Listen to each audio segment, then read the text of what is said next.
At ni Tyson ang kanang tenga ni Holyfield. Natanggal ang piraso ng laman at ito'y niluwa sa lona.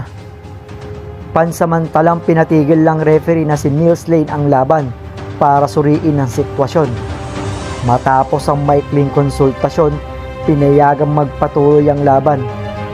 Ngunit muling kinagat ni Tyson si Holyfield sa kabilang tenga.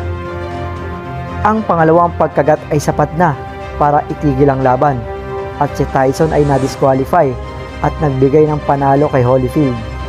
Ang insidenteng ito ay hindi lamang nagpagulat sa buong mundo ng boxing, kundi nagresulta rin ng suspension ni Tyson at nagmulta ng higit kumulang 3 milyon dolyar. Ang imahe ni Holyfield na tumatadyak sa sakit at ang hindi nagsisising mukha ni Tyson ay naging isa sa pinaka-iconic at hindi malilimutang eksena sa kasaysayan ng sports.